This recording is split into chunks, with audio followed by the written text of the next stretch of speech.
right, and we should be live now. Should only take a few seconds for it to pop up on the stream. Hello, everybody. This is Obsidian with the Triple S League, and today I am with LastKnownMeal, Hey, what's Madqueen up? Show, Greetings, and NeonArcade. What's up?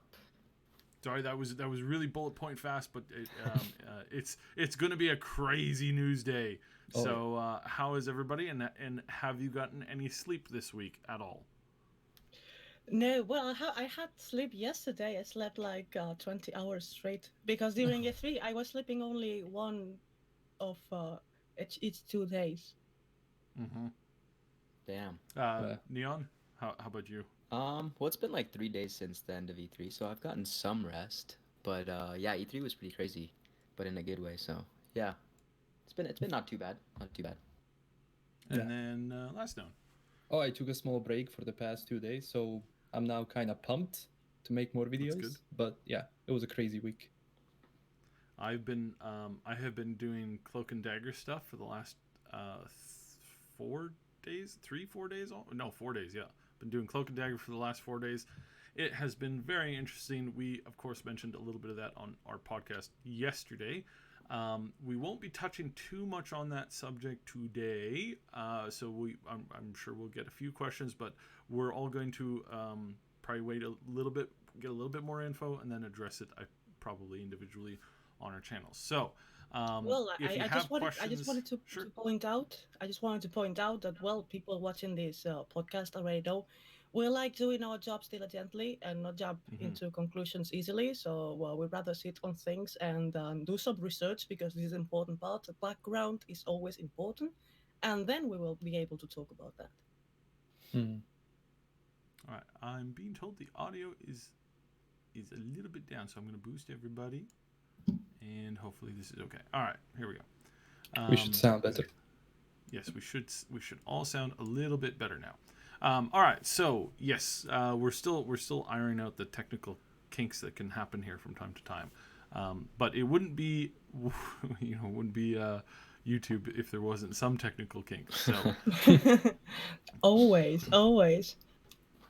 Well, if you don't mind, I would like to start with a piece of information regarding the game, sure. because I'm having a lot of comments about it, which is the apartments are not longer purchasable in-game, confirmed. In fact, I had amongst them a comment from AG, and I'm pointing out this because he's concerned, that said, "Hey, my queen, I just wanted to get yours and others' opinion on this. The games are directed, confirmed a downgrade. The apartment in the demo will be these only apartment in the game." Well, I wanted to comment on this, especially because people are concerned that this is a downgrade, which I strongly disagree. This is something that we extensively talked about in the early podcast that the Triple S and I did years ago, before we had any kind of information at all about Cyberpunk. And my point of view on that, and strictly basing my opinion on the law, not on gameplay mechanics that players like, just on the law.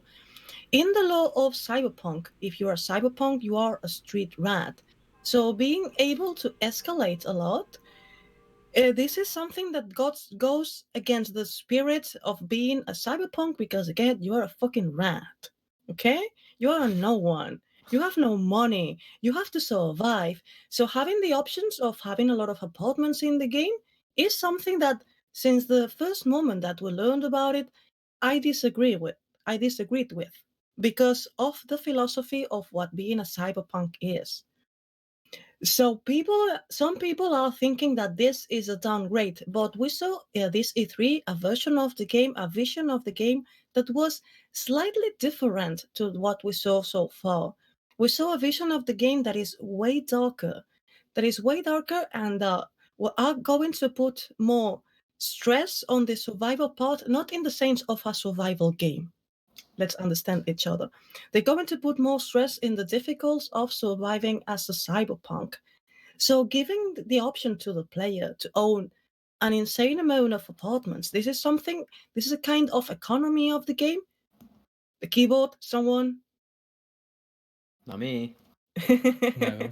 I mean, look, yeah, it makes sense that you have one apartment at the same time. Like, yeah, you can buy 10 apartments. You're not going to use all of them. Yeah, and on one hand, it makes sense, like this sense of progression. Like, I start as this, poor mercenary, then I move places and I have eddies, which, again, you don't have that much. And even though, like, some people tell me this GTA in 2077, it's not. It's a different game. So again, I don't have problems with owning one apartment at all. Hmm. I think then people would end up spending a little bit too much time in their apartments as well, like decorating them and trying to progress and get better and better things. When in essence, it's just a place where you go rest your character or whatever, and then you go back out and you keep doing your missions, your mercenary missions and stuff like that. So I think there's a narrative kind of connotation to that as well. Hmm. A Yeah, little you're bit good. low. Yes. Just a A little little bit bit low, low. yeah. Oh, okay. I see what I did there.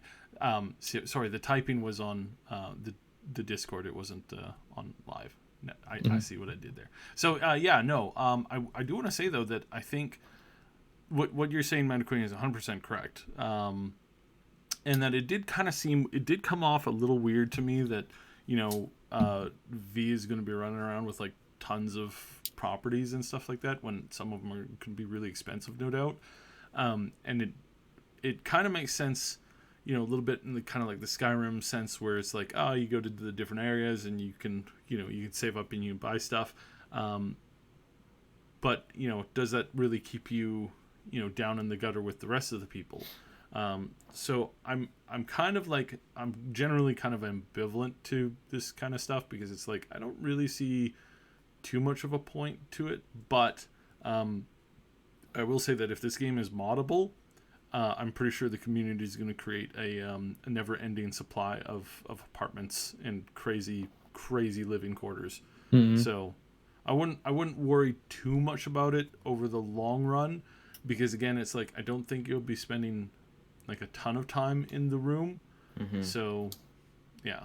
And you won't be able to customize it either. I think that's what they mentioned as well, right? Mm-hmm. You won't be able to customize the one that you get in the game. So But please correct me if I'm wrong, but I believe that we never had official information regarding being able to customize the apartment. no, you're right. We never did.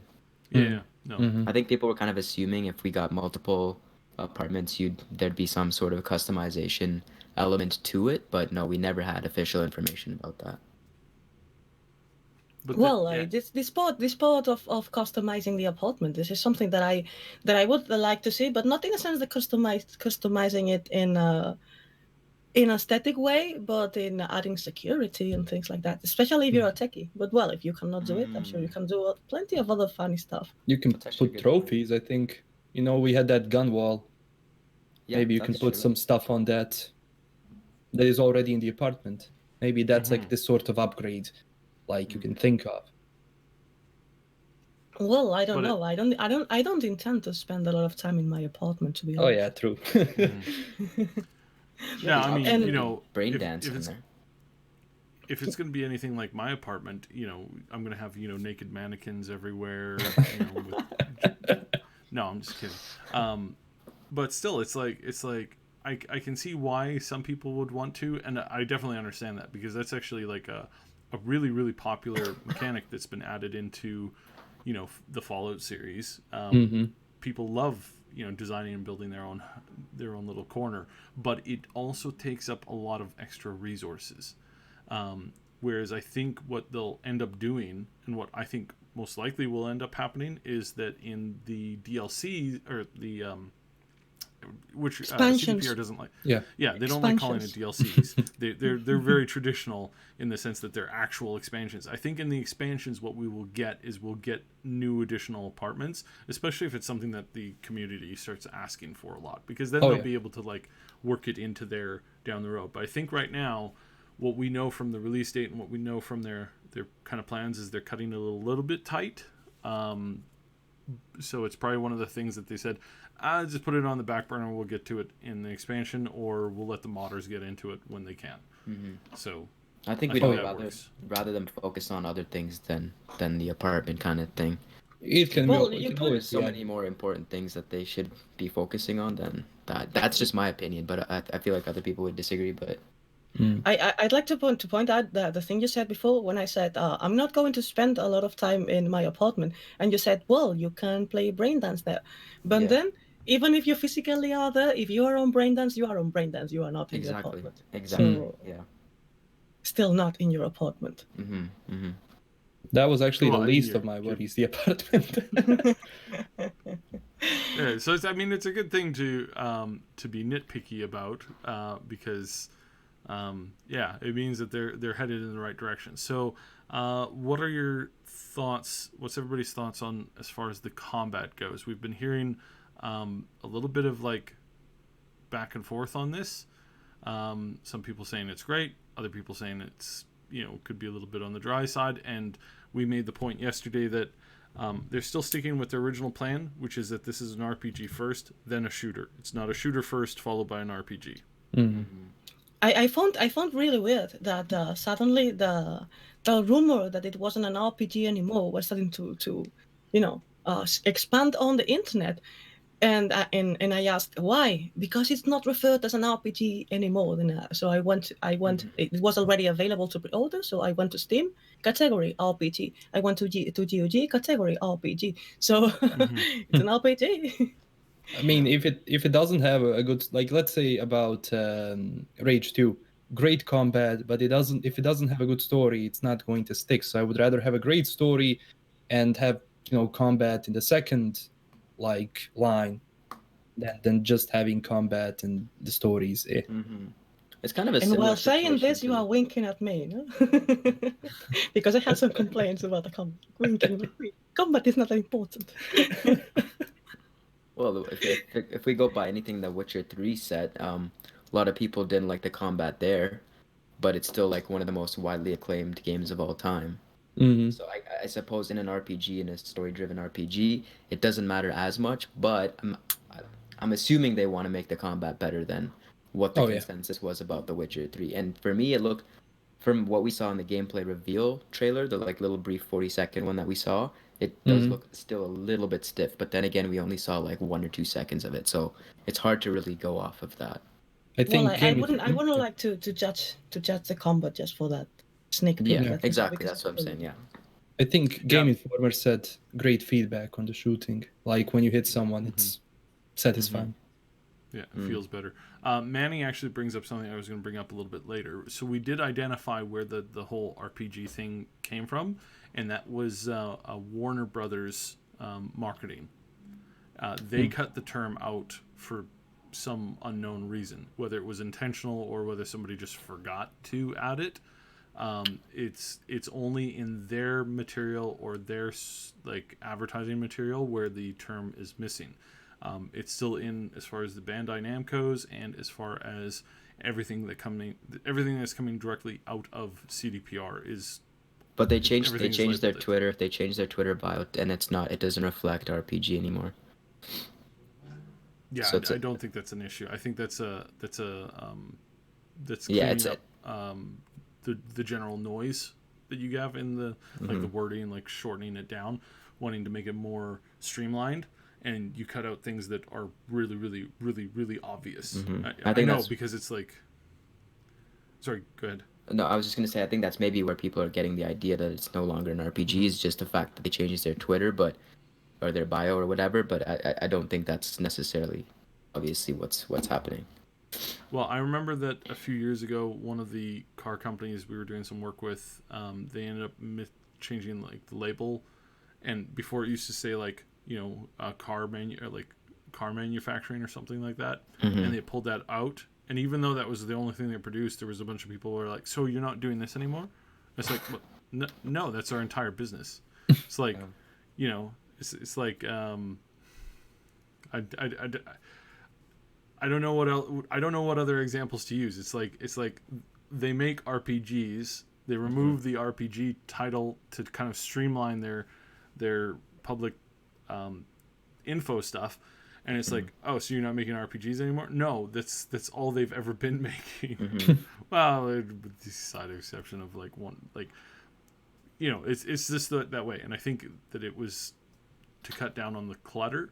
Yeah. But again, it seems to be basically just anything that had something to do directly with Warner Brothers doing stuff or moving in to assist them with things. I think that's basically where it boiled down to.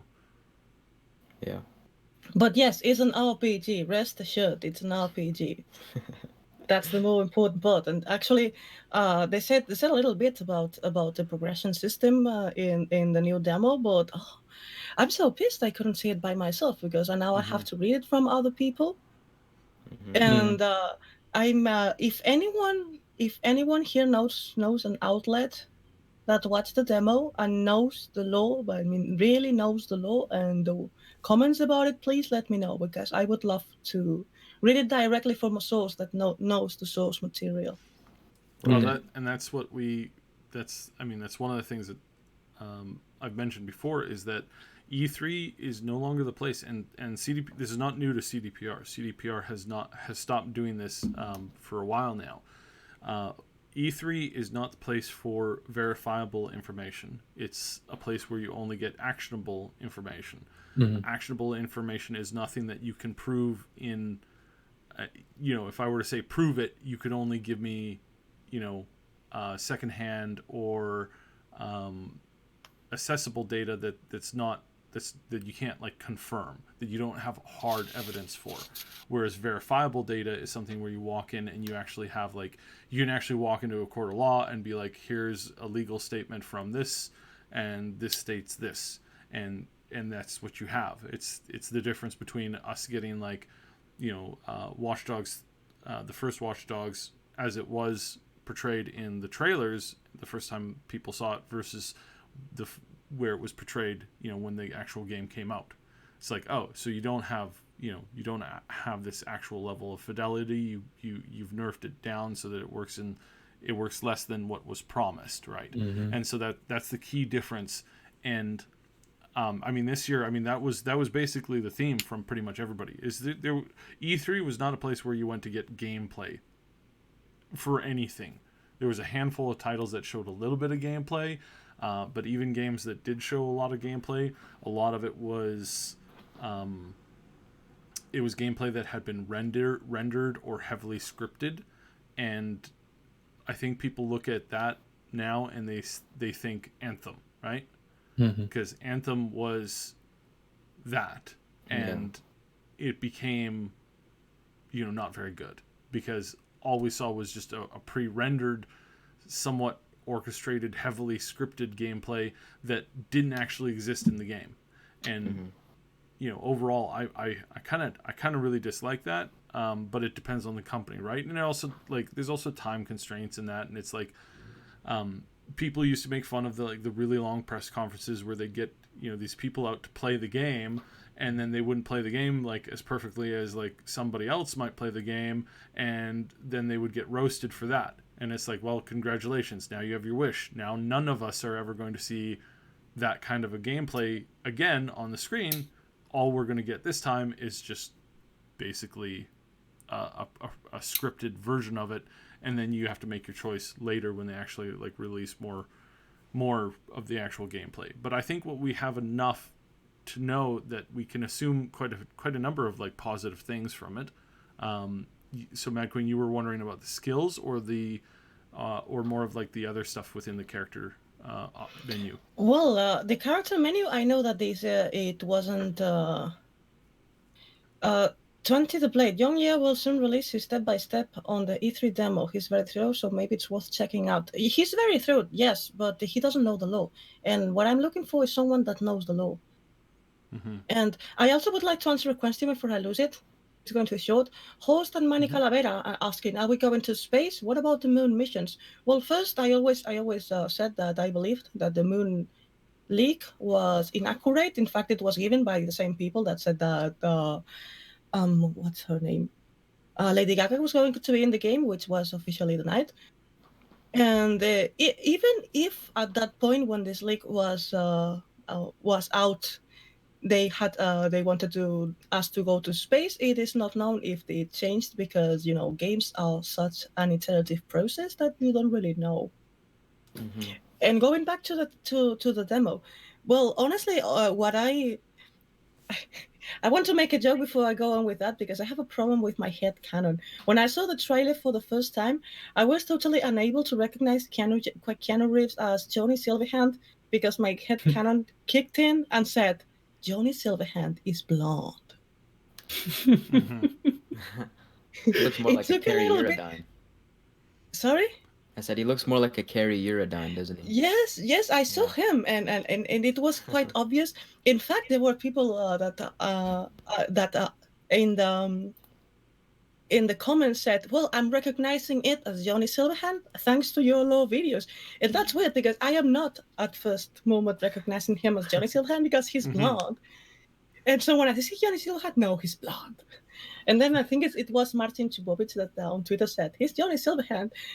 And then I needed to have my head canon readjusted to reality. I mean, he's Keanu Reeves. He can have the fucking hair color he wants. Yeah. And he will still be a great Johnny Silverhand. But it was funny. It was funny. And the same, and I wanted to make this joke in connection to the demo.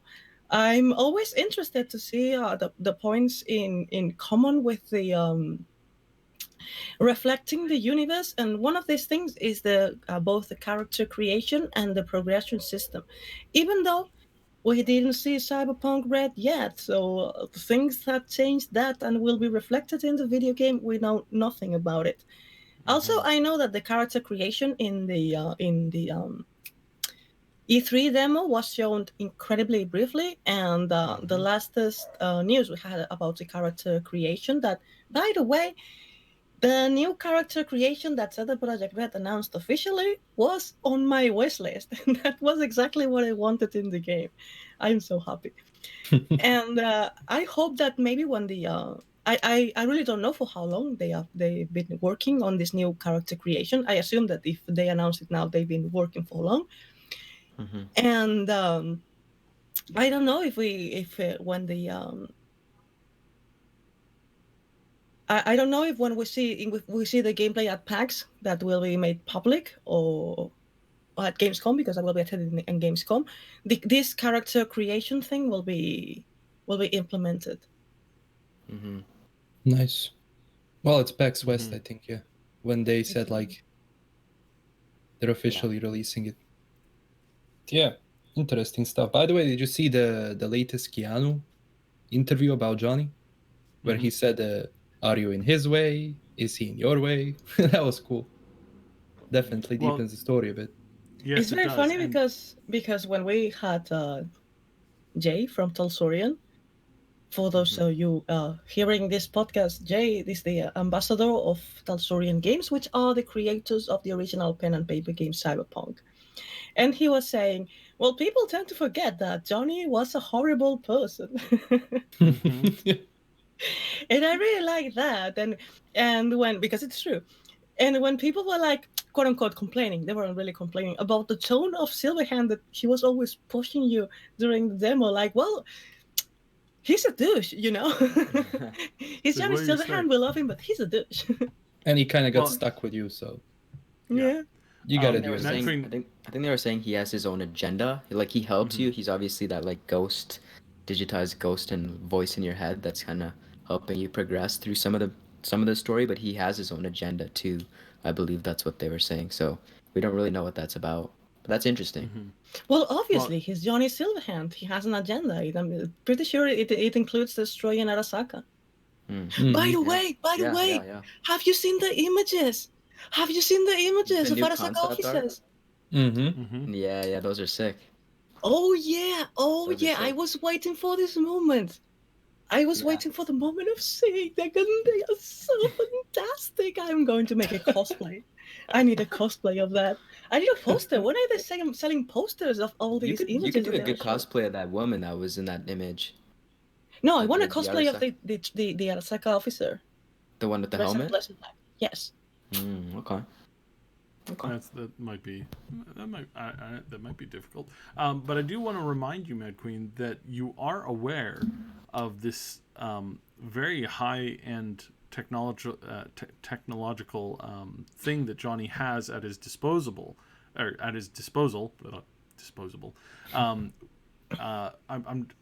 I know it's kind of like a new tech out there. It's called hair dye. And you can change your hair color from like blonde to black. What's that? So- Is that a perk in 2077? I've never heard of that. Yes, it's Little this item? crazy perk that they're working on. I'm just making fun, but yeah, no, it's like they've obviously like changed him just enough, right? That he looks like, you know, Mr. Reeves, because why not? That's probably going to be better all the way around. But I'm really curious. I can't wait to see Cunningham too, because she's the one who I've been like Mhm. you know, I've known her that she's going to be in the game for ages and ages and ages, and I was a little disappointed that they didn't tease her, but instead they teased Johnny. So No, but Well, she's in the gameplay. They did reference her in the gameplay. oh yeah, Mhm. she's in the gameplay. There's a mission to like make contact with her, Mhm. but I'm just disappointed that we didn't see it in the trailer. I got you. That's where what I wanted to see, because it's like, yeah, I like the this one of my more favorite characters, and I think that, you know, the storyline's gonna involve her quite a bit heavily as well. So I wonder if she's still gonna be blonde, or if she's gonna. Because Keanu is supposed to be, I guess Johnny Silverhand is supposed to be blonde, right? So. Well, but She's Johnny gonna be Silverhand is supposed to be blonde, but he is not such an iconic image as Al Cunningham. I mean, Right, it's exactly. the image of Al Cunningham is really iconic from Cyberpunk. Changing that would be really different. True. Well, we'll see. Kurt Russell as Morgan Blackhand is the best. Oh yeah, they've been talking about that. What about the other two childhood heroes? Do you think they will appear in a way? Well, Saburo Arasaka must be really, really old. Yeah. But Saburo in the first corporate war was whereabouts unknown. So go figure what will happen with him. And it doesn't matter what Arasaka childhood. security officer. Yes. It doesn't matter Sorry. what childhood hero you pick. You're still gonna have Johnny for because he has like the second most lines in the game. He's gonna be an integral part of the story. It's not because you choose a different childhood hero you're gonna have Arasaka talking to you instead. I think that's what they mentioned. So I wonder how that's gonna play out. So sorry, I didn't understand what you said, because my sound cut and I didn't. Can you please repeat? Yeah, so you have a childhood hero, right? In the Yes. previous demo, you had Arasaka, Silverhand. I forget the third one. Who's the third one? Morgan Blackhand? Blackhand, Morgan and Blackhand. yeah. Exactly. Yeah. So you're always gonna have Johnny Silverhand with you in the game because he has the second most lines. He's an integral part of the main story. So it doesn't matter if you pick Blackhand as the childhood hero. Blackhand's not gonna show up in place of Silverhand for that aspect. So I wonder how they're gonna balance that. You know what I mean? Well, Or maybe did they you remove have that? different. Maybe you have No, a different as far as I relationship know- with Silverhand, because obviously, if your childhood hero is Saburo Arasaka, the relationship between Silverhand and Arasaka was a little, you know. Yeah.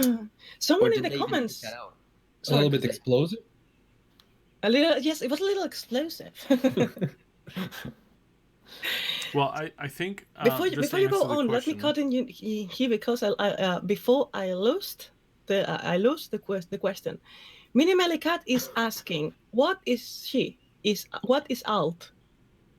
You mean who? Who is Alt Cunningham? I guess. Alt Cunningham is the inventor of the virus Soul Killer. That is a virus that extracts the soul of a netrunner connected to the net. And someone correct me if I'm wrong, but I believe that the first version didn't kill the netrunner. But then Arasaka kidnapped her and thought that they killed Johnny Silverhand. That was her boyfriend. Kidnapped her to create a new version of the Soul Killer. This Soul Killer, yes, killed the body in the process and extracted the soul of the Netrunner. And to test this new version of the Soul Killer, they tried it with Al Cunningham. So they extracted her soul and killed the body just in front of Johnny Silverhand, and Silverhand thought he died. She died, obviously. Then after that, she was freed from Arasaka, and then she was taken again in the fourth corporate war to create an upgrade of the Soul Killer. And during this upgrade created in the fourth corporate war, the Soul Killer was like an artificial intelligence, and that was like everybody feared that virus. So Al Cunningham was trapped in Arasaka's mainframe, and Johnny Silverhand tried to rescue her. That he was killed in the process, and she was freed to the net. So it seems that she survived all the way to 2077. In the gameplay shown at E3, there is a moment where I can't remember the name. Brigitte was called. Yeah. Mhm. Yeah. Takes you to the net and wants you to meet Al Cunningham, and then she shows you the black curtain. That is red, but it's called the black curtain. I didn't see the demo myself. This is speculation because I didn't see it, and it sounded like as the net was destroyed during the fourth corporate war. Rage Botmos, who was super crazy, put some sort of let's call it virus inside the net when the algorithms to make it accessible for everybody the same way. That was called the I had a grab algorithms were implemented. He was there and he put something in the net. This something, what did this something did? If he died, then all the net will die with him. And during the fourth, he died. He was killed by, surprise, Arasaka. And he died, and all the net went to hell with him. Later on, Netwatch tried to rebuild it with much success.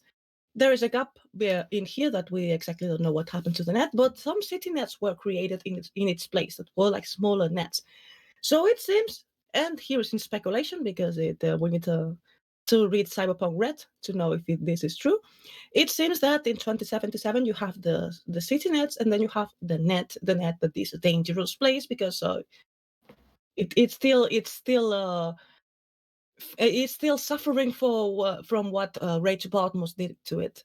So it seems to me that you have to go to the old net to meet Al Cunningham instead of to the city net, because Al Cunningham is in the old net and not in the city net. But this is speculation because first, I didn't see the demo myself. Second, obviously, as Cyberpunk Red is not out, I didn't read it yet. Yeah. That's Alt Cunningham in a nutshell. I don't know how we follow up with that. That was pretty good. And who's to blame for Arasaka? Mm-hmm. Totally not sponsored by them. Yes, we are sponsored by Arasaka, this great mega corporation that offers security services and also a great branch of manufacturing, and the Arasaka Bank, specialized in blackmail. Alrighty, so to answer the other question as to whether By Mike the way, Pondsmith told John Ye Silverhand may not be dead. I laugh a lot about it. With all my respects to John Ye, not for him, but because we know that Mike Pondsmith is a little trolling sometimes. We all remember this. You can wait for years. That he said the past year. Sometimes he makes a lot of jokes, and when I hear that Mike Pondsmith saying, "Well, I didn't say that he died," and then the intro of the episode in the book that this is described is called "Johnny is Dead," to start with. And then later on in the description of the scene, the exact words are APD rounds cut the young rocker in half. Yeah. Well, no, he didn't say he was dead. How do you survive being cut in half is something that I wonder. I always wondered. But no, he didn't say he's dead. And then later on he's dead, and as he says, and nobody found his body. Well, a mini nuke exploded. So was there anybody to find? So I don't know. I don't know if he's really teasing that he may be alive, which I doubt, because the first scene when he enters into the trailer, he's glitching, and the background is not something going on in the Kiroshi eyes of V, but it's something that he is glitching. So I seriously doubt that he is alive, or at least that this Silverhand that we are seeing is alive. Yeah. Is it lore friendly he's, if they bring him back to life in a physical form? If they find a way, because in the lore of the spin-off of Cyberpunk called Cyber Generations, he was cloned, and his memories were downloaded to the clone. So somehow he was brought back to life. It all depends on the quote-unquote excuse to do that. Maybe Mhm. they'll put his Well, it's- consciousness in like a full body conversion or something. That'd be This cool. well, makes I mean- sense, but how did they acquire his consciousness? Because it's something that Maybe that's his goal Well, from the chip. his consciousness is obviously like in the digitalized form, and as I said on the Wednesday podcast, what girlfriend with the power to back up her boyfriend's consciousness wouldn't just do that to keep a spare version of him around? well, you You have know. a point here. You have a point. Yes. So, yeah, it's going to become a very important part of the story. And Johnny is not a saint. He has his own plan of what's going on. And what this really reminds me of is like Kira from Knights of the Old Republic 2.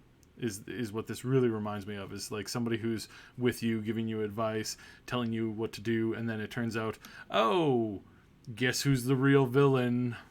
Dun dun dun dun dun. So yeah, that may or may not be a spoiler, so just heads up on that. I did want to get back to this other question, referring to whether or not they completely removed childhood heroes.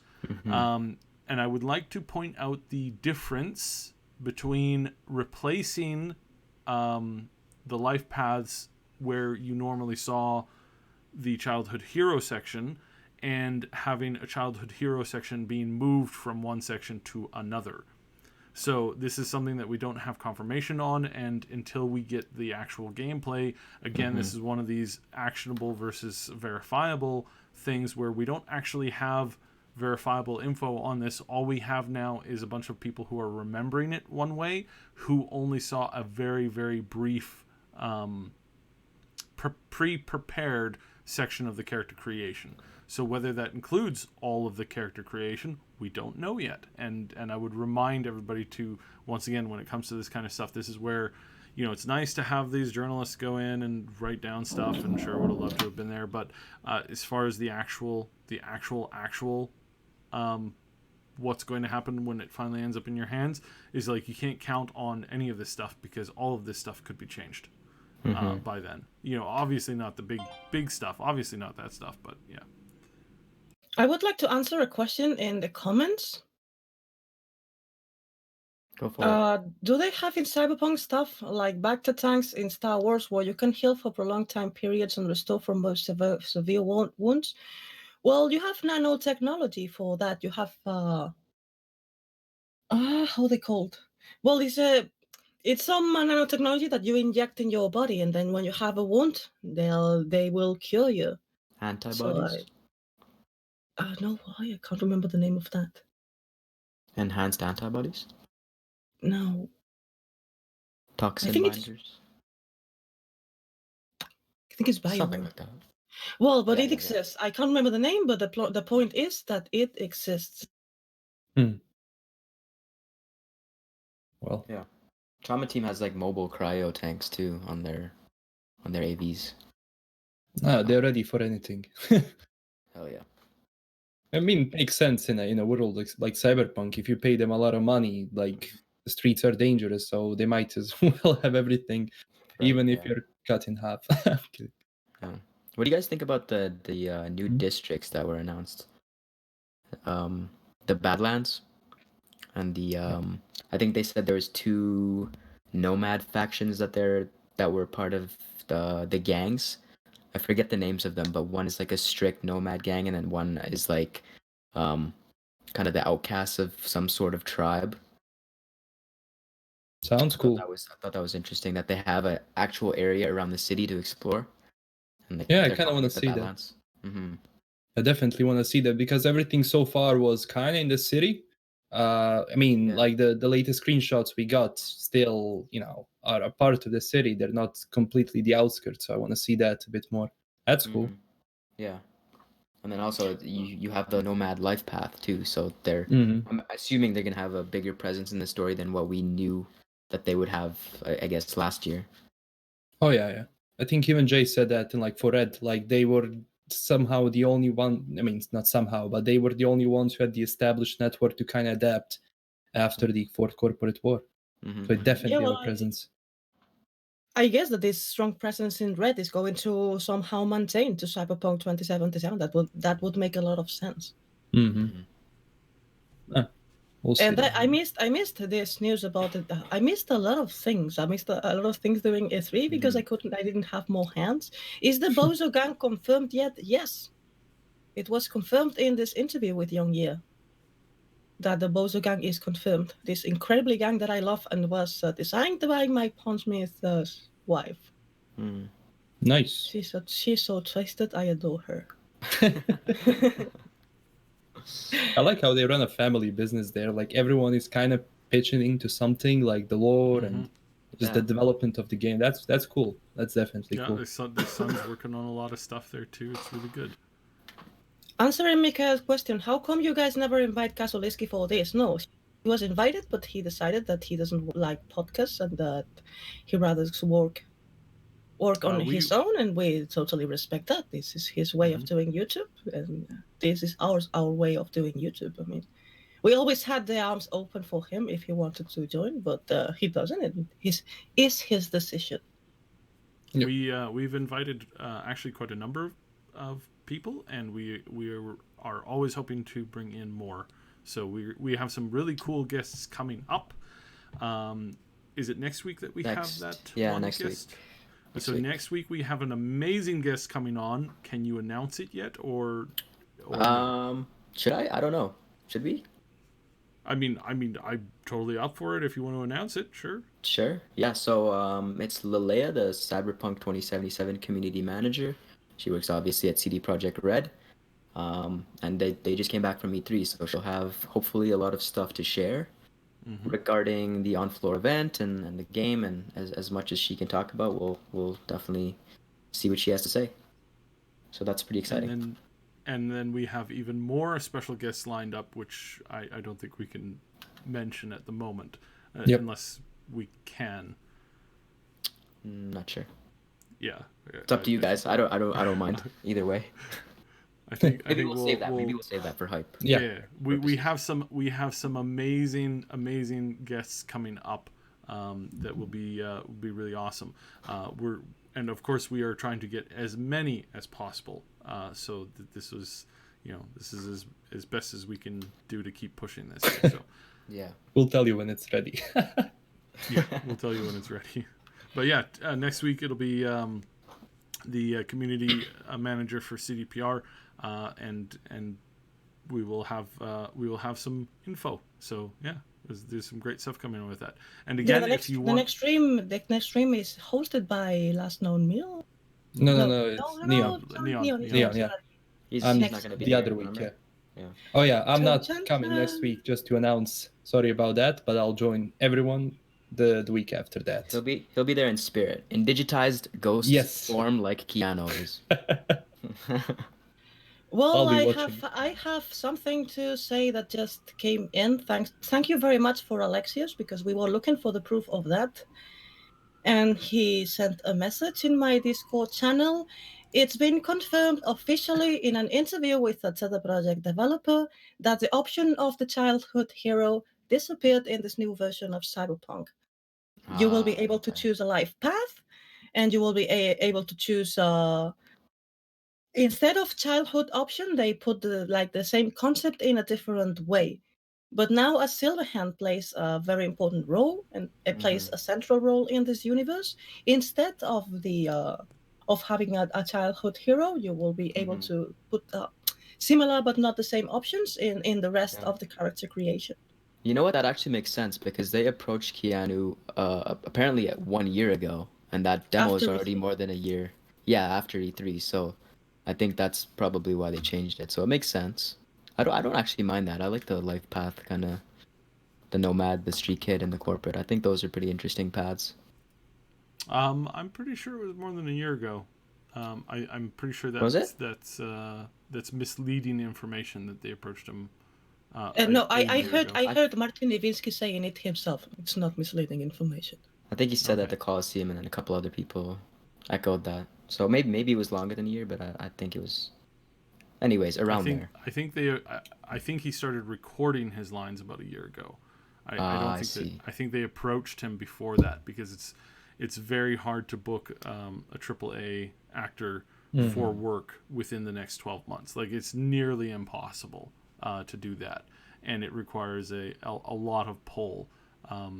So I mean, it could have happened, but I think they approached him a while ago, and then I think his schedule opened up, and they for like an actual like audition, and that was about a year ago. But I think that the actual approaching was done a little bit before that, because again, it's like just to set up a meeting with somebody as a company, it's like, no, they're out filming for the next 3 months, so yeah, can't come in for an interview unless they happen to be passing through on a weekend or something like that. So no guarantee on that, but that's just going off of what I've heard from other sources. So yeah, I think he did. I think they said he did all of his recording in very short bursts within the last year. So that is really cool that he was able to come literally probably, in 2 day, 3 day stretches and recorded everything over the course of a grand total of, what did they say it was? It was like 15 days. 15 days, yeah. Yeah. But you can't do that all back to back. There's some other people going, wow, he was in the booth for 15 days straight. No, nobody's ever in a booth 15 days straight.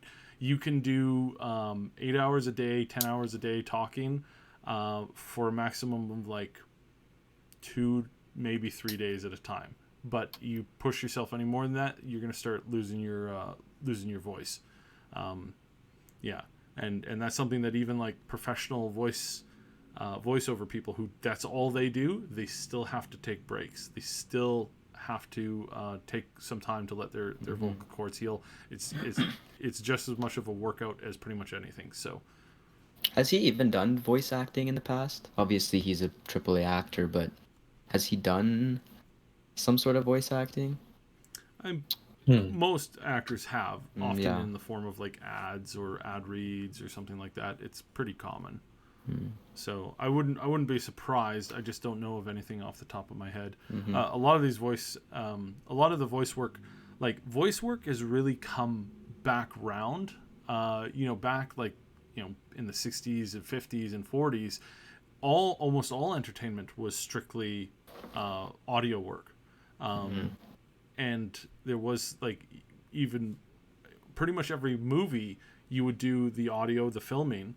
But unless it was in like a soundstage, you would have to come back and redub your lines. That's why a lot of like the older movies, it looks like they're out of sync a little bit, is because it's the same actor. Well, unless it's like a foreign film or something, but it's typically the same actor, and they're recording their lines on a soundstage. Like if the scene is outside, at an airport or something like that, it's like they didn't have the microphone technology to let them just do those scenes like that. So it's cool to see how we've gone from that to it largely being a visual medium, and through this late 60s, 70s, 80s, 90s. Then when we get into the 2000s, the voice work side of things, the audiobooks and that stuff, it starts to come back with a vengeance. And then podcasts come in, and it's through the roof. I mean, Joe Rogan has like some of the most listens ever, the highest rated podcast there is, and their average show is like 2.5 hours long. It's like that's amazing to see that. And so you're starting to see more actors getting involved in the medium of straight up voice work or straight up like podcasts and stuff like that. You're starting to see a lot more of them go this way. There was 2 recent actors that started up their own regular podcasts, and it's just cool to see how that's we're starting to see that more and more. And I think we're going to start to see more and more actors coming in to do voice work lines for video games, because it people like Christopher Judd, who did God of War, they are very impressive in their skills, and that really takes the game to the next level. And while you definitely have some really, really talented people, such as the actress doing female V, you have people who that's basically their main focus in their profession. But we're going to see it coming. We're going to see more bigger names coming over and doing crossovers into video games. So Yeah. I would like to interrupt you here to make to answer a question before I lose it. I lost it and shit, I lost it again. No. Finfan is asking, can you please say how it makes sense to have a nomad background but live in a city? I think law videos say they avoid cities and have laws for that. Well, you can live in a nomad pack and avoid cities, and then at some point leave your nomad pack and go to a city to live. You can grow up as a nomad, which is something that I strongly recommend because nomad education is like the best one that you can have in the cyberpunk world. You can be a nomad kid, and then at some point leave your pack and go living in a city. I mean, and It reminds actually, me of those. Sorry, it reminds me of those like shitty Amish TV shows that where they like leave their group and they go to the city and stuff like that. I just felt like interjecting. Sorry. That's And, a funny one though. yeah, so funny I forgot what I was saying. Yes, that. It in fact in the game the playable classes are Techie, Netrunner, and Solo. Well, obviously, and Crystal Jog. But you can't play as a nomad. So you can be there's a life path as a nomad. You can then forget about your nomad pack and go to live to a big city, and that's totally normal and acceptable inside the law. There you go. It's exactly like that, and as Neon pointed out, it's like just because you're a farmer and trained as a farmer doesn't mean that you're gonna not show up in a city at all. It's like sure you might be the only farmer within the block, but you're still what you were trained as, right? So it's like I'm surrounded by humans all the day long, but I'm still an android. I'm definitely not a government escape project. So it's all how that boils down to. So yeah. I mean, nomads now are kind of a big deal, so might be good to be with them. I mean, to have their origin. And as Madqueen said about the education, especially. Mm-hmm. I wonder if that's going to be like different if they actually take that into account where you grew up and what's your background, how much you'll actually be able to know and learn, and the way it shapes your character. Well, they did say that. So if I'm reading this interview right, which I tried to pull up here, it's basically that they didn't remove childhood heroes. They just tweaked it a bit, and they didn't dump the concept. They just tweaked it enough that they could refine it a little bit more. Yeah. Well, maybe that's why I intended to say, but that I'm saying a different thing. Yeah, so I think that's how, and again, that's a reminder that the game is still a work in progress. They're still tweaking those things, as we said originally last year. Like the trailer was obviously showing off, where they were at, not where they're ready to ship, because this is CDPR. This isn't EA or some other stupid company that looks at something and goes, yeah, no, it's good enough to ship. I mean, I swear, if EA had been the ones developing this game and what we saw last year, the game probably would have been dropped 6 months before that, and it would have been a total mess because it needed another 2.5, year and a half at the very least, 2.5 years worth of work in it. Cough, Anthem, cough. So, well, they've been developing Cyberpunk for long, and it's funny because every single news we have about Cyberpunk things are removed. Every time we are close to my vision of what would be a perfect Cyberpunk game for me. I mean, I feel like it's my game, and not obviously my game in the sense of it belongs to me. These souls are just happening to be developing it. But in the sense of the kind of cyberpunk game that I wanted, we made a lot of podcasts at the beginning. We discussed about how we wanted things. Then this vision evolved with what we saw about the game. This new version of the game, this new trailer. I mean, I want to sleep with this trailer. It's fantastic. It's amazing. It makes the previous trailer look like Minecraft. It's incredibly well done. I mean, I complained about animations, so the project came, and as we say in Spain, they took their dick out and smashed with it in my forehead. This is a Spanish saying, I know. Demonetized. So just so y'all know, you know how there's like the anime nerds and people who love anime, which, you know, there's nothing wrong with that. Anime is a beautiful thing, but you know, the people get the body pillows of the anime girl or guy, you know, the full length body pillow. Just so y'all know, Madqueen's bed has a long, like, thin TV with an ultra wide episode of the trailer that just plays like clockwork, and she just cuddles up to that every night. Instead of the body pillow, yeah. So it's really funny. It's really funny because this moment of revelation with the trailer just piling out all my quote unquote complaints about what we saw so far. Like, you complain about animation, let me show you animation. You complain about music, let me show you music. And it was super funny to be corrected like that, you know, in such a style. Because the new chipping in, I mean, I want to hear the whole song, and Never Fade Away, and Dancing with My Axe, and I hope they also do Sins of Your Brothers. And I'm for those listening who don't know what I'm talking about the songs. And Sins of Your Brothers is the first solo album by Johnny Silverhand. Mm-hmm. I really hope they do everything. They won't, but I would love to see it. The new music was phenomenal too. I think did someone post the actual track? Did Prisbillowick post Yes. Yeah, he posted one of them, right? He posted that on his YouTube channel. And this track is fantastic. He has a moment of perturbation without being dense, and also has a moment of rhythms typical Carpenter brute. And it's like, man, can I adore you even more? I think it's impossible.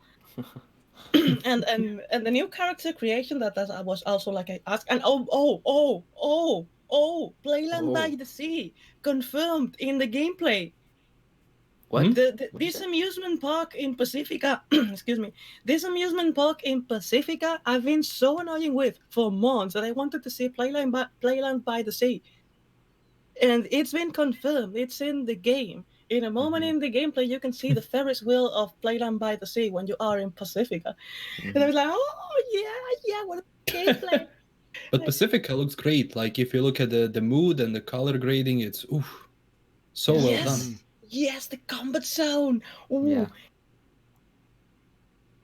Sorry, I get a little carried away, but yeah, what my point, Narasaka offices. Oh my god, so fantastic.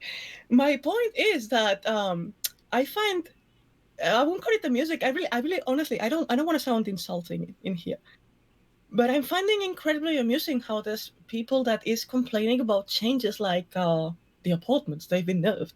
No, this is law friendly. This is more close to the law than what we saw before.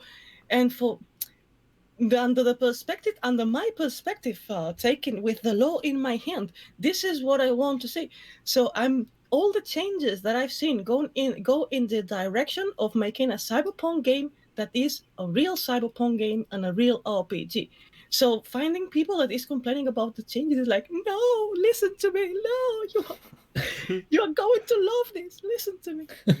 I mean, I have to say, that just to kind of finish off with what you're saying, Madqueen, is that between Cyberpunk and between that and Baldur's Gate 3, my tabletop role playing life is now complete. Well, not until we get them, but it's like both of these are the best things that we wanted, and to see them both coming out is like, oh wow, it's so good. It's so good. And the fact that they're going to be a few years apart too, that's helpful.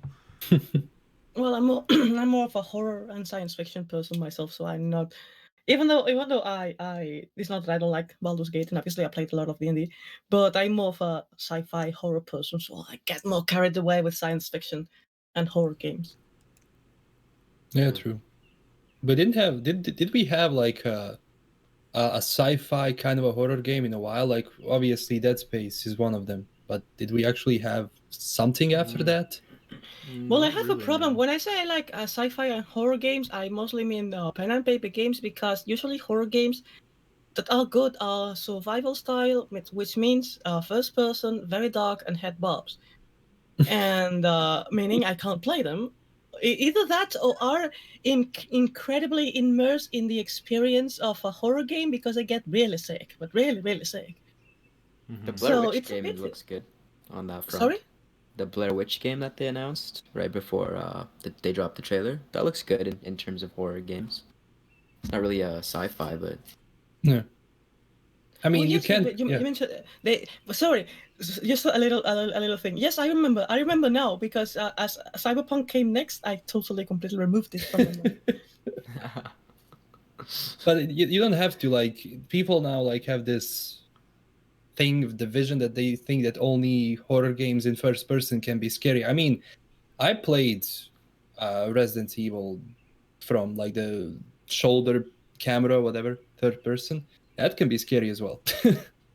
Like, you can really set the mood. So I wanted to also talk. You mentioned on Twitter, Madqueen, that like the next CDPR, if it's horror, it could be like amazing, right? Yes, well, that was a bet of mine. I believe, Yeah. and this is a personal feeling. I have obviously no information about it. I believe the next game is going to be horror. Yeah. So a third person horror game from CDPR, I think that would be cool. you think it's gonna be third person? I don't know. I We would. have, I we have would like kind of no dig it. intel on. Yeah. That would be original. No, this is just speculation, though. This is just my thoughts only. Hmm. It's I have my own opinions on it, and so yeah, we're gonna, it's gonna be interesting. It's gonna be really interesting to see what CDPR will bring out with next. But the other thing that I kind of in the same vein that I want to talk about now is the fact that they've come out and clearly stated that this is not a, they're not doing a trilogy. This is not going to be a double or a triple release. This is going to be, Cyberpunk is going to be a permanent part of their new game releases going forward. So every few years we're going to be getting a new Cyberpunk game. Every time they come back at it, it's going to be with a new story. It's going to be an interesting part of the world. It's going to be maybe different time or area or event going on, and there's a lot to cover, and there's so much that we can get into, and there's so much that we can see, and I hope that their writing is spot on enough that they can start laying the groundwork even in just the first one, like having some like teases to the thing that I hate about prequels is that you so very rarely, I think the only one that's ever done it right is the Back to the Future series, where they actually like lay a bit of the groundwork ahead of time. Let me cut you here for a moment before I forget, Yeah, because sure. this what you said reminded me a joke with a friend of mine shortly ago. That I said that my online experience when they release Cyberpunk Online is going to be looking for people and crying on their shoulders. Oh, Jackie's dead.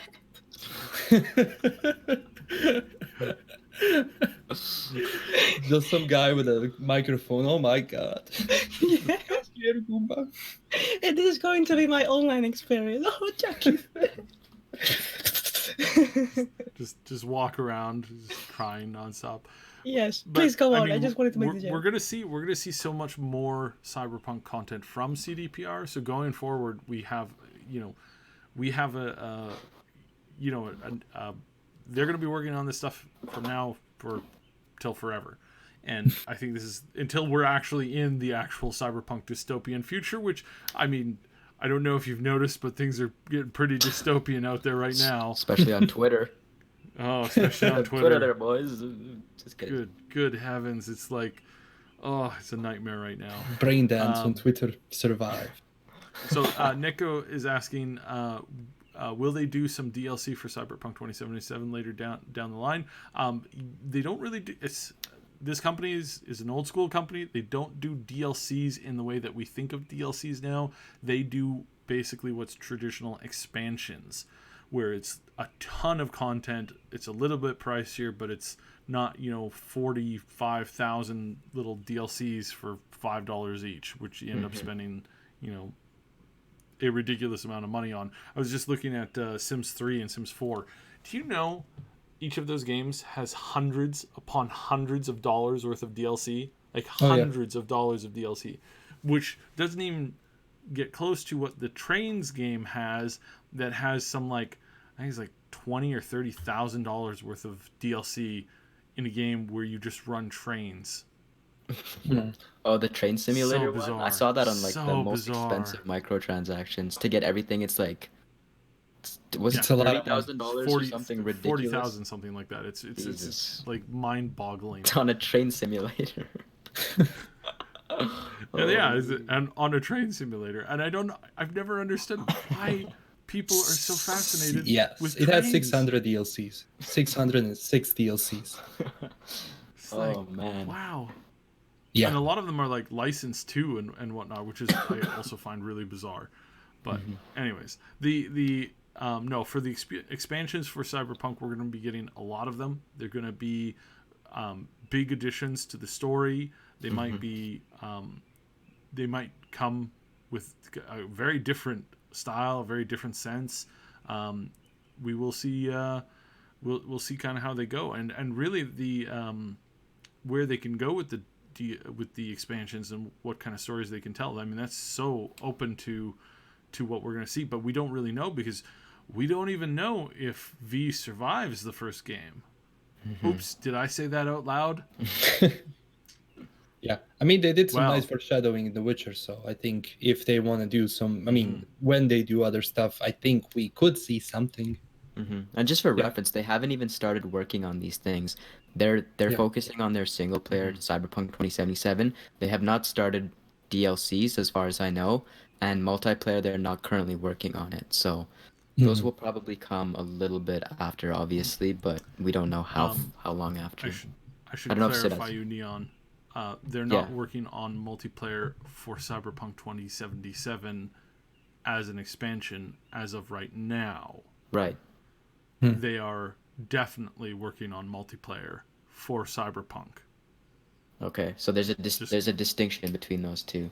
Big distinction right there. I do want to also add that so there are things that they'll put onto the back burner, and I want to make this clear. Just because, again, going back to the apartments thing, just because we don't have apartments right now does not mean that we're not ever getting apartments. It means that they've run into some minor issues. Maybe it was just the feeling of the new apartments. Maybe it was the concept. Maybe it was some of the animation problems that they were running into. There could be a whole host of reasons why they said, okay, we're gonna pull out this now, but we're gonna be back to it. That doesn't mean that they're holding content off for an expansion. It literally means that they've run into an issue because this is CDPR. We know how they operate. We know how they work. They're not holding it back so that they can add it as DLC later. They're holding it back because there's a problem with them getting it out onto the current release. And that they've decided that the best option is to have it in either an expansion or come back to it and let the players mod it in later on down the road. As far as multiplayer goes, we're going to be getting our hands on some multiplayer for Cyberpunk.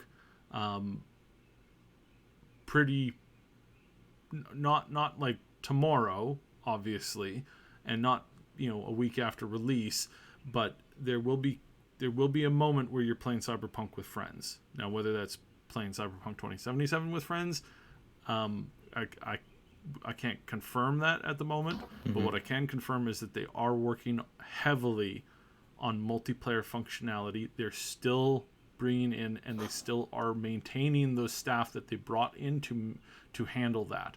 So just from a pure no leak, no inside information, you can pull up a ton of the people that went to the company to work on multiplayer that are still there, and their positions are still within those departments. That means that they're still working on it.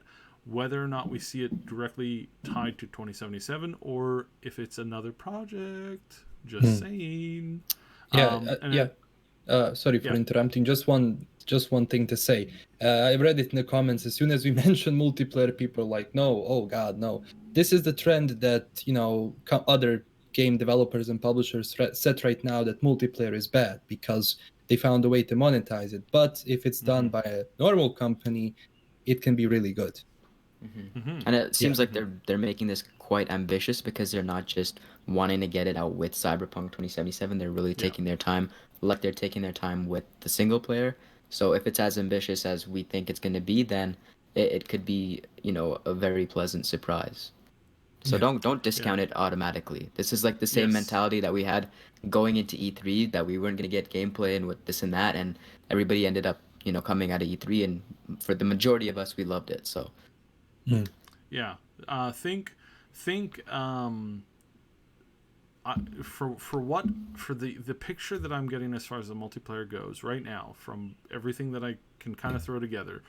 I can't obviously go into details, but I'm going to throw you a basic ingredient list for you to like kind of put things together. So if you have played Divinity Original Sin 2, there's a multiplayer component where you actually can have like a DM running a campaign with players that log in. So let's take a little bit of that. Let's take a little bit of Payday and Payday 2. Take a little bit of that. And a little bit of, just a little bit, not very much, and I really need to emphasize this, just a tiny little bit of Grand Theft Auto Online. And let's put those in a blender, add in some other ingredients, put it into a nice pan, and bake it into a lovely cake. See, that sounds That's, great. That's what they're working on. They're not working on, you know, Anthem 2.0, right? Just because it's that would be horrendous. But they're also not walking away from multiplayer. This is, as Mike Pondsmith has said, and as the as Adam and Martin they've all said, they've all reaffirmed this multiple times. This IP is designed for people to play in groups. This is designed for people to experience as a story where you're bringing all of your characters and all of your backgrounds to the centerfold. And it was very ambitious to try to bring in multiplayer right from the get-go, especially when it became quite clear that it was going to become a stronger like narrative story than at first kind of like thrown out there. At first kind of thrown out there was just basically like a, you know, you make your character and your character doesn't really, you know, your character's not special. You're just a random dude off the street. And the same is said for V. V is still just a random guy off the street, or girl, or whatever. But in this particular case, they decided to focus more on the narrative to introduce the world of Cyberpunk to the world of gamers and to get them to experience that together. And then we're going to be getting our hands on Cyberpunk Red and the new tabletop. We're going to be experiencing that. That's going to be a great way of getting in there. But we have we have more stuff that's coming. So this is where you want to like sit back and kind of just let this stuff build up and build out. So, and who wouldn't want to explore a cyberpunk world with like your buddies? That just sounds awesome. So don't discount that immediately. Multiplayer could be implemented very well. VR multiplayer first person, basically the Matrix. I'm sure that's coming down the road, but no, not right away. I don't think. I would say probably not. What did you guys think about the release date? Was that something you were expecting, or were you surprised? Yeah, No, kind of. that was their second. That was their second release date. I was quite hopeful that they would get it out in the fall. But as I said numerous times before, it's like, look, they've got 3 release dates: fall this year, spring next year, fall, 2020, and where exactly they end up releasing, we don't know, and we won't know until they make a confirmation on it. And what we're not going to see is we're not going to see a delay. If they say it's going to be out in the fall, if they say it's going to be out in the spring, it's going to be out then. We are not, and this still needs to be reinforced, we will not see a delay of them pushing this back a couple months. We're not going to see that.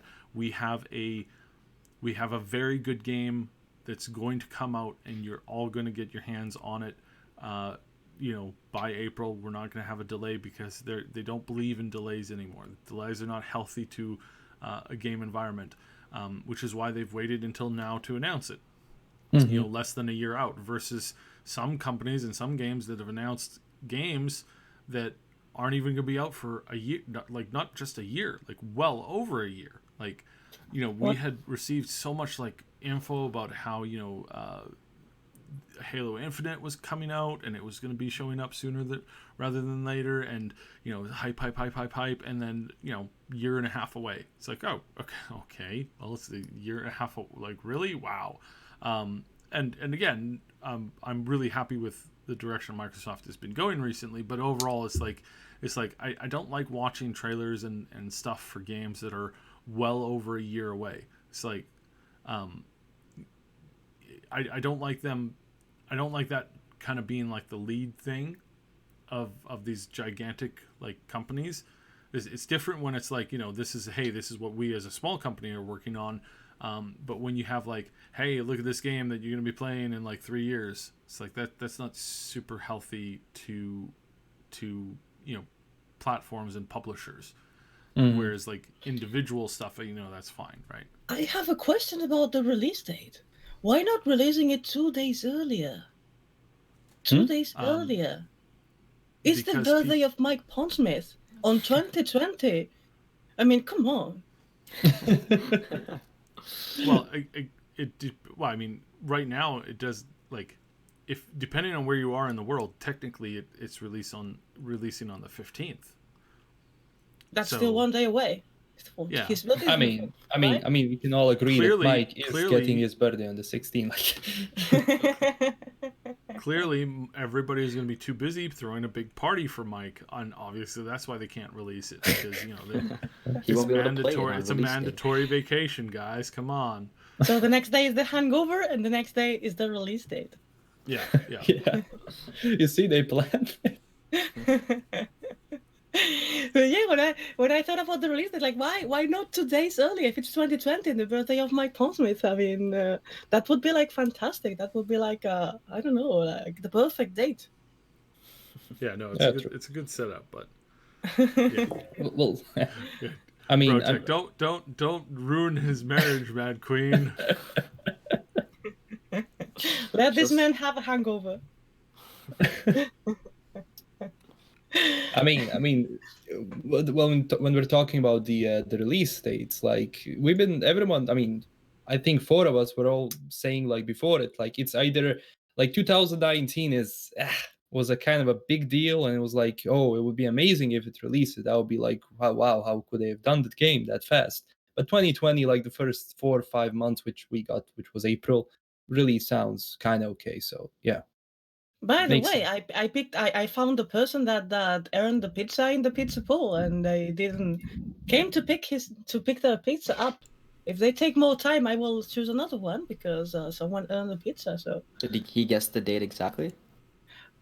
no, I think there were some people that tried to cheat and put the release date just after Microsoft's conference.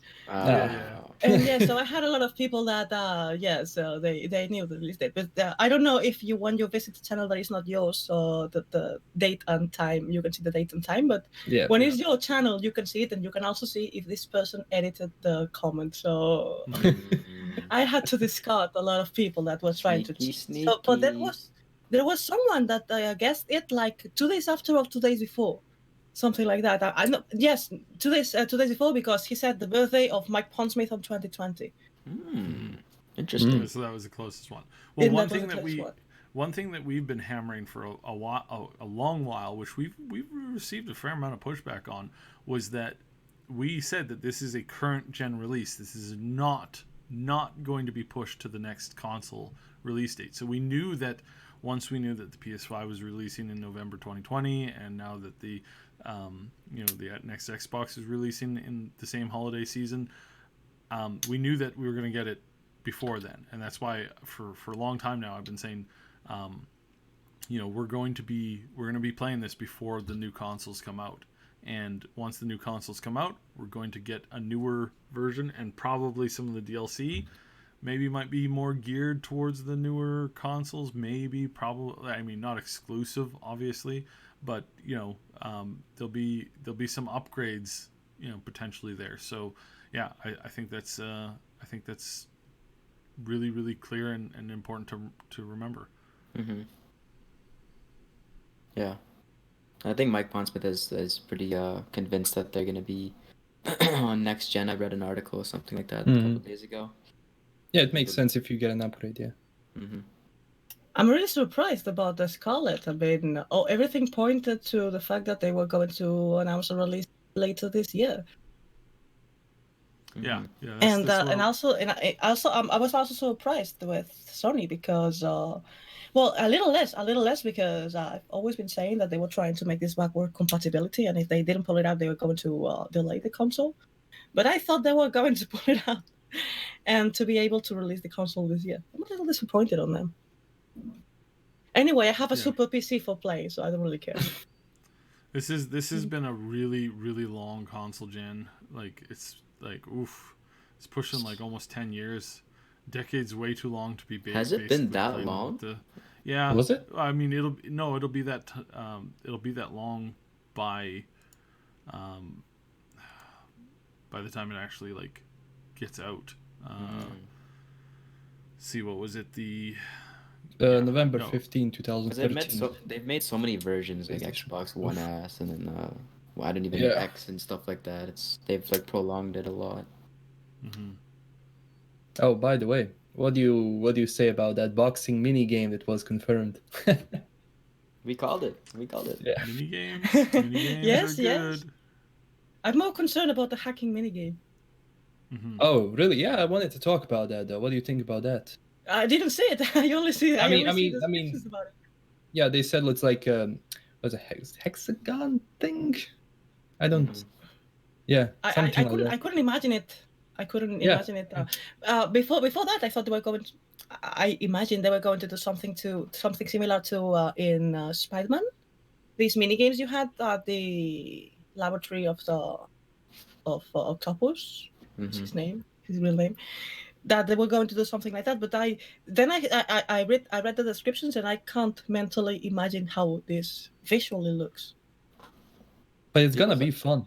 Yeah, people said it was fun because there's like it's not a you hack it or you don't hack it. It's like different degrees of hacking, so that like it's not like 100% or 0% kind of deal. It's like all the shades in between, like 50% hacked or like 75% hacked. Or that's the way I'm thinking of it in my head. And then that will like translate into the world and how many things you can unlock based off of that, which makes it a little bit more nuanced, right? So that sounds cool to me. Well, yes, because it also has a factor of competing against yourself to do it better every time. That can make it interesting in the long term, which is something that I'm worried about when talking about this type of mini games that you need to do in game to do another thing, because when you have to play a long game and you do the same mini game over and over and over. Yeah, it's so like Deus tiring. Ex got boring real quick. Yes. Yeah, but I was like, I'm sorry, but the hacking mini game in Deus Ex got boring the first time. Oh yeah, it was. It became a nuisance. But I do want to point out that the difference between doing this stuff in a single player game versus doing this stuff in a multiplayer game where there is no time pause and where you have to like you're under pressure. It's like I never thought too much about the lockpicking mini game in the Fallout series and Skyrim because it's basically the same thing. But once I got into like Fallout, the 76, that which shall not be named, suddenly it takes on a whole new approach, right? So that's something that I'm hopeful that they can manage and do really, really well and do right, because that would be really cool to see that and to get that would just be like so much fun. Did it be the lockpicking in 76 different? No, it was the same. It was just under pressure. Oh, doesn't stop time. I understood that it was different, and I was trying to remember like different, like how? I don't remember that. Yeah, but hacking is going to be the same fun. thing, but it's when you're under pressure. Like imagine doing those mini games in Cyberpunk, but doing them in a mission where you have to clear like a certain number of them or do it in a certain order while you're waiting for somebody else who's like trying to like sneak into the building, or they're trying to access a certain room, or like I think that's what they said in the in one of the demo analysis things. It said Placide, who is the Voodoo Boys guy, told you to like log off of the network because of there was an enemy netrunner, so that puts pressure on you. Yes, two of those things. That sounds epic. The Come first on, this one, game is going to be so No, no. stressing. So stressing. the first one is the amount of options you can hack. Like there was the thing you can hack the training bot, and he just knocks out the guy. Yeah, hell yeah. So that's yeah. gonna be. And the second thing, people are gonna be hacking you.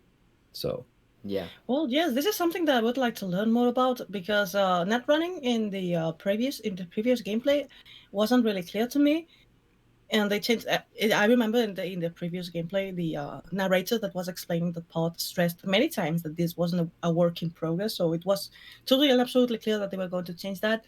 And how they changed the net running in this new Cyberpunk, making the wireless net running and this mini hack something way more important, and how can you wirelessly hack other people, like the way that T-Bag hacks you in the gameplay.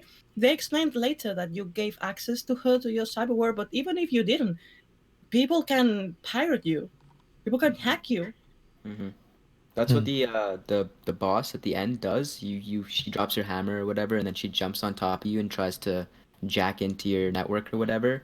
And there's like a little bar at the top, and if it fills up, you die. So you have to kill her before that bar fills up, which is pretty dope.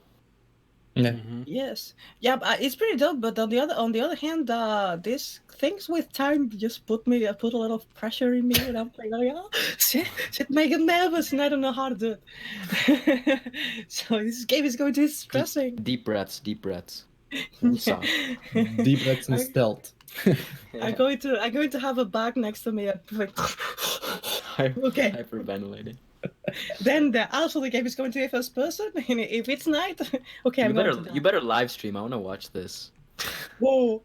People is asking that I live stream the game to explain the lore along the way. Obviously, I will not do a complete gameplay before live streaming it, but I want to start the game only enjoying it myself. Mm-hmm. But I need to, and this is going to be fantastic because like it happened in when I was streaming Bioshock, the first of Bioshock, a game that I love, but I get super sick playing it. And I was like in white, like I want to finish this quest, and people in the comments, okay, Madqueen, just stop the stream and get some fresh air because you look so pale, you look like a ghost. And I was like, no, I want to finish this, sweating with a fan just next to me, throwing some air. Yes, it was. It was funny to see. So the same thing is going to happen with Cyberpunk because it's also in first person. The difference is that the whole Bioshock happens inside this underwater city and it's very dark, and as Cyberpunk happens by day. I hope that I will have an option of, if not sleeping, like Geralt did in The Witcher 3, that it was sleeping, something similar to be able to skip the night parts if I don't need to do something at night, so I can play without They getting. they actually addressed that this weekend. They said they're going to implement something that helps people who get motion sickness from first person or like can't play it at night or something like that. I remember them saying that. Good luck. That's not an easy thing to do. Oof. Yeah. Easier said than done, right?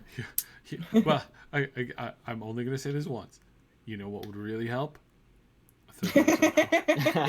Oh boy. Problem solved right there. It's Not like, really, because when since the first time that I talked about motion sickness in my channel, I had a lot of comments of people that got motion sickness from third person, which is something that I honestly never heard about.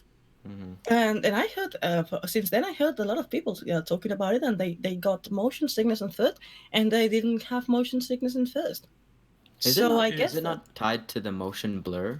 And you can turn that off, right? It's somewhat there's a tied couple to of it. things. It depends on the person. It depends on a lot of factors and on the person. I mean, for instance, in my case, it's motion blur, it's head bobs, and it's light inside the game. If it's really dark, I get dizzy very fast.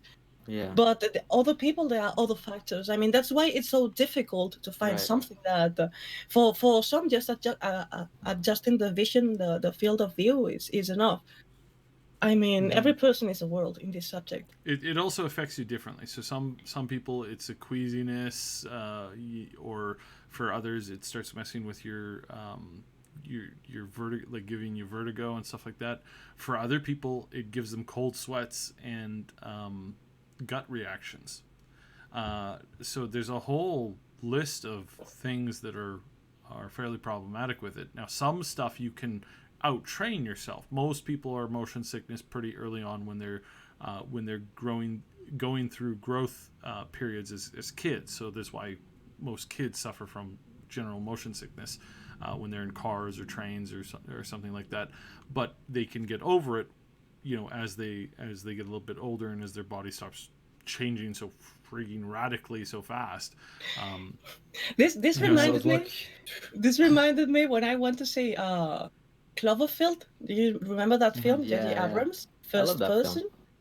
film. And two very funny things happened when I watched this film. The first is that I watched it in one of those places where you have several different rooms with several different films. Mhm. And there's a moment when they're filming the monster, and some other film ended, and it was a kids film, and all the kids were running below outfits in to get out of the cinema, and the whole room started to move with that, and it was amazing. Ooh. And the second one, when it went into the film, I ended up the film super sick. I was like sitting in the chair, sweating, white, and my friend comes to me and says, "Well, if you felt sick, you should have said something. We could have left, and no problem." And I'm like, "No, actually, this is pretty immersive." That's dedication. You wanted to finish the story. It's J.J. Abrams. No, but I really felt sick with it, which is part of it. You have to feel bad with it, and so having motion sickness in that moment was really immersive. So I mean, it's cool that they're doing that. My biggest wish, which we know is not at launch. Obviously, it never is at launch. But whether they add or give the ability to mod the game, as it is, the modding the game will be generally. It won't be as hard as modding a completely new game, because it does work off of the same. There's a lot of the same basic principles. Plus, they already do have. So they already have some ways that you can swap into third person already existing within the game, and I would actually be shocked if there wasn't some code buried deep down inside that just needed a lot of work and improving to actually turn on third person, because of the fact that there's the vehicle third persons, and then there's also like a little like mobile drone thing that's been rumored quite extensively for taking selfies and stuff. And if it's that simple, then it's actually relatively easy to swap it over. The biggest problem comes with like aiming ranged weapons and abilities and stuff like that, but that's about it. So it'll be really interesting. Just hope that they can come up with some kind of a solution, because someone says it's gonna make it really hard for me to play. Someone said in the comments, Rob, I hope we can play poker at the bars. So imagine if we can play poker at the bars, and then you have you can choose different expressions of V, your poker face. LastKnownMeal had a good idea about having multiplayer and us doing the podcast like as our characters in the bar. Yeah. Did you say that on stream, or did you say that in chat? I don't remember. I don't remember also, but it would be great if we actually do a podcast in Cyberpunk 2077 in a bar, and then someone does the camera work. We'll have to wait until having a multiplayer. Yeah. Release date for that. And yes, don't hurry. We want it when it's ready. We can wait. Because we want the single player first. Yeah, exactly. And it's fantastic that at last we have a release date. And as I always say, well, actually, our experience with the game started years ago when we started discussing about it and enjoying everything that we knew and we didn't know about the game and speculating. So I really hope that all this experience is also translated in a good experience in the game, which a couple of days before I have the game in my hands, well, the day before, I will have to say goodbye to all of you, because people is asking, will you make videos about it? Well, maybe I be playing so hard, won't have time to make videos. So I'll have to think about it. We'll all have to manage that. Sorry. We'll all have to manage the making YouTube videos and playing the game. It's gonna be It's gonna be busy. I think that I'm going to make streams and then upload them directly. Brotech actually asks a really cool question here. So, what will in the game? What will the name of your gang be?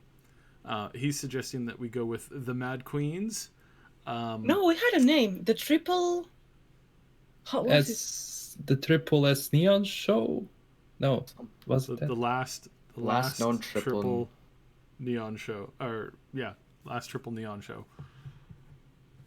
Whew, Yeah. it's really difficult to remember. It's so difficult to remember that any of us. We're still working on it. When it's ready, Yes. we'll have it for you. Just call it when it's ready. Of course, mine's going to be like, cyber lollies or something like that. Oh, just God. something to make people avoid us as much as possible. Actually, that might Outrage get the wrong culture. attention. Yeah, outrage culture. There you go. There we go. We'll go with that one. Nobody will bother us then. It's like it's just way too Neon toxic. Show. Cyber sloths. Actually, for those of you who listened to the podcast yesterday, you know what mine's going to be. It's going to be car show. Yeah, car show. Come to the car show, guys. I missed that. I quite thought enjoyed Jane your making analogy. questions. The garage and all that was quite Yeah. good. Yes, and shocker, I made that up on the spot because I had been like trying to figure out all morning, like, how am I going to talk about this without tripping the sensors, like, just nonstop. And it just like came to me at one moment, and I was like, okay, this is the hot rod, then there's the garage, then the hot rod can have a trailer attachment, and then, hey, if you're into it, you go to a car show, right? Either you're showing off or you're going to see. So that's kind of how it boils down. So if you're interested in what that is, just watch the podcast that we posted yesterday on this channel that you're watching right now, on the Triple S League. Indeed. So, all right. Anything else? We're about an hour 40 minutes in. So is there? Yes, the Mr. Studs, the Mr. Studs, all the amazing Mr. Studs. No. attachments. I'm a midnight lady. And the I'm Midnight sorry. Ladies, yeah. So the midnight ladies. The triple I'm neon looking- queens. And where's LastKnownMeal in that? I'm looking for the octopus attachments. The triple neon Got those queen right. meal. The As last far triple as, neon queen. just a quick question here. Do we know whether we can dual wield it or not yet? I've heard that there's some weapons that are dual wield, but I wouldn't, like, don't hold your breath. Don't be surprised if it just sticks with weaponry, but it's honestly a fairly like common thing to do, so it would also be pretty standard to see it, But it does depend. It does depend. So They have some cool melee weapons. Like I forgot the name of the string that you actually take. You can use it for monowire. Yes, The yes. monowire. and you can I'm also having use it so for much- combat. I'm having such an argument with this because I said, yes, it reminds me the whip from Ludmilla in Star Wars, and everybody's all triggered. No, this is the weapon in Johnny Mnemonic. Yeah. No, the weapon in Johnny Mnemonic has two handles. It's not a whip. And I'm 100% sure because the last time that I watched Johnny Mnemonic was yesterday. Yeah. There was a little bit of a thingy here because I want to point it out. We had teased the monowire like a year and a half ago. It's like, yeah, don't you know what a monowire is? Like, geez, it's pretty common. Wink, wink, nudge, nudge. But that's going to be cool. And if it really works is the way that they're saying it works, that's really good. I like whips in general. Sorry, no, that came out wrong. I like in Cyberpunk and sci-fi worlds, there's some really cool things you can do with monowires and whip-like things. I don't actually like whips in general. Although I did post something. I don't know. I did post something to my Twitter a little while ago. There's a whip fire lash that you can do, which is just spectacularly amazing, and it is a real thing. And yeah, that's awesome. But yeah, we're gonna see the amount of weapons in this game is gonna be sick. Like, and you can use that to hack into people too, can't you? I think that's what they said. You can use that. Yeah. That's dope. Didn't I read that someone also used like a broken bottle to hit someone? Yeah. They switched to a female like strength build between. They went back and forth between male and female. Yeah. So I think on the strength build she was using Can you broken bottles. even use and stuff. people as shield? That's cool. Yeah, it's awesome. Well, I believe that. One other thing that has come up a couple of times is whether or not you can do a full clear of this game 100% kill free. I just want to point out that people's interpretation of this, especially developers, is a little bit skewed. So you have to bear in mind that sometimes you get some weird answers. Some developers say, yes, we never force you to kill anybody, but your character kills people in the cinematics. And so you just bear that in mind when you're hearing people talk about this, because we may or may not necessarily have a game where V doesn't kill where V kills absolutely nobody in the entire run. I don't think we're going to see that. I think what we're going to get is it's going to be mostly kill free, but there are going to be some choices where you have to make the decision or pull the trigger in one or two maybe cinematic events, or will be referenced to like some of the cutscenes that may end up being in the game. So just generally is like, don't commit to that concept, because there's a couple sites that said, oh yeah, it's 100% kill free game if you want to. It's like depends on how you interpret that. People were asking about the cyberware too. Just allow me to cut you here, because Cyber is going to laugh at that. This reminds me a little this scene of the game is first and third person. You can drive in third. Yes, exactly. And we got so much frustration for that, because our contact said, oh yeah, first and third person, it's in the game. It's like, no, only third person is in the driving portion of the game. Well, yeah, that's in the game. You can drive in the game. You get third person in the game. It's like, it's not the same thing. It's like, it isn't. No, it's not. Cybe ended up trying to make metaphors about that, because if you put the onion inside the burger, that's a burger with onion, but it's you. And I completely got lost in that, but I got really frustrated too. It was a funny scene, yes. Yeah, people were asking about like Pyrrhus playthroughs too. And I think they said that the base things that you'll need is the eye augment and the weapon grip that you get in last year's demo. But that's all you'll need if you want to do a quote-unquote purist playthrough. Well, because you have the plug in your wrist. Yeah. You come with that. Yeah, and the one in your head too. Like that one's there as well. Yes.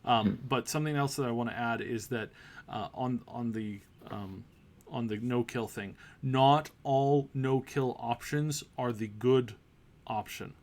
So a lot of people associate no-kills with like, oh, I'm a pacifist, I don't want to kill anybody, but that that gives you the ultimate, like, that makes you the savior of the wasteland, or something like that.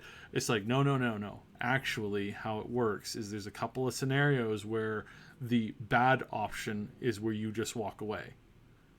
Where it's like, hey, we got this here car full of youngins, and we're gonna drive them to our I don't know why I'm going with the South voice, but we're gonna drive them to our here building, and we're just gonna have ourselves a party, if you know what I mean. And I'm trying to make some points at Deliverance, the movie Deliverance.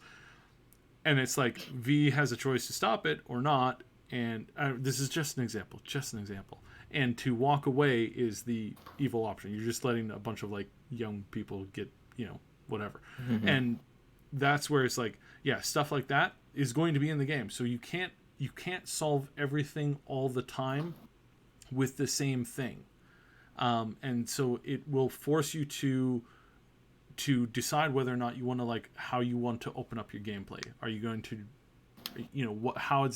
where exactly are you going to go? How are you going to move around, et cetera, et cetera, et cetera. So that's really interesting that they're making a game that's going to have so many options and so much. You can fail missions and continue to play. You can succeed missions in a number of different ways, and your play style is always going to be presented with choices. Even if you're trying to go the quote good route or the quote bad route. If you're going the bad route, it may not involve shooting up everything that you see all the time. It may, because again, shooting up the place might actually be what's needed for the quote unquote good completion to that particular quest. So just throwing that out there. Anything else from you guys? Nope. I was wondering because not pulling the trigger doesn't mean pacifist. Because well, obviously I don't think if this is going to be a thing in the video game, but in the pen and paper game, you just can go to someone and say, okay, here's the eddies, kill this one. Is that the pacifist option? You didn't pull the trigger. Yes, exactly right. It's a gray area. Oh yes, and companions too. We don't know if they're including companion kills on that list, because again, the interpretation of how people look at this, some people say no. Your companions have to also not kill anybody ever in order for it to be a complete pacifist run. While other people are like, no, if I just carry Joe, the muscular crazy person who likes to kill everything with me, I just let them kill everything, then I don't have to kill anything at all ever. It's like, nah, again, not quite what some people interpret it as. So we've actually asked for clarification from a number of people on this, just so that we can quote this correctly, because there's a lot of people who are confused on the subject. So that's something that we'll update as we get info on. Okay. Yeah. Alrighty. Well, that was I'd a like long to one. answer a question. I'd like to Sure, answer shoot. a question that I lost. I don't know who made the question, but the question was about one of these perks that was known that was called Assassination that we could upgrade. And the thing is that this perk is not in Cyberpunk 2020. This is a perk that sounds like it's going to be present in Cyberpunk Red. And I say sounds, I don't really know. And I believe that as Cyberpunk Red is going to upgrade a lot of things regarding 2020, one of the things is going to be the perks. Because let's face it, there were a couple of perks that were a little, useless. And some of them perks that you can find in 2020, like, I don't know, biology. I'm not sure if they're going to be useful in Cyberpunk 2020. So yes, I'm looking forward to see what's been, the upgrade of the perk system from the pen and paper game to the They video game. had all 12. Some Polish journalist wrote it down. I think I have it pulled up. It's pistols, rifles, blades, shotguns, two-handed hacking, assassinations, cold blood, sniper rifles, engineering, melee, and athletics. So those are the 12 they showed in the demo. Yes, but I mean these are not all the skills that you can have in a pen and paper game. True, yeah. And I guess that we're going to have more, I believe, in the video game. Right, to the project win-win? While I sharpen my knife. Right? They're going to happen. They're like, oh my god, breach, close the doors. No, if they were an American company, maybe they would be afraid of these kind of threats. But Poles, do you know what Poles and Polish mercenaries? They have their own Arasaka security team, entirely composed by super tall people. They are so tall. Everybody there is so tall. Maybe it's just that I'm short. I don't know. Giant poles. Yes. Yes, it was very funny. It was very funny because I was that sounded weird all the time on E3 because I'm for the Spanish standards, I'm quite a tall woman. I'm the same average, a little taller than the average man size in Spain. But then I went to E3 and I met a lot of Poles and I was always looking up like, oh, you're fucking big. I'm actually the shortest in my group of friends, and I'm 185, so. Joder, that's a lot. Yeah. And I'm the shortest. Yeah. Like weight? No, it's yeah. You have to put that. yeah, Yeah. everybody does It's things different. centimeters. Yeah, I was Got like, what are you talking about now? Anyways, Well, shall we wrap it up in here? Or Yeah, just, wrap this one up. we've been Oh, for- it is Father's Day, of course, today. So a very happy Father's Day to all the robot fathers out there, and I guess normal biological ones too. But yes, definitely all the cyber daddies out there. Happy Father's Day. That came out really weird. It's all good. Yeah. So, alrighty. Next week we'll be on Neon Arcade's channel. We have special guest, the community manager of CDPR, is coming to say a fond hello and to give us all kinds of yummy information. There will, of course, also be our regular podcasts and updates that all of us are going to be doing. Still, tons of breakdowns to do for all of the content that we've received, and of course, we've got lots more special guests coming up. So please make sure you subscribe to everybody's channel. Please also like all of the videos. Due to some tomfoolery with YouTube and algorithms and banned stuff and reports and all kinds of craziness, the regular stuff, it really, really does help us when you like the video, when you leave comments, when you interact with it, when you share the link with other people. It really helps us all in general, and it's getting a little hairier every day out there on YouTube land. So we appreciate everybody, and we always appreciate our sponsors and supporters and people who are who drop in with the super chat. So thank you ever so much. We will see you next week on Neon Arcade's channel. Peace. Peace. See ya. You're breathtaking.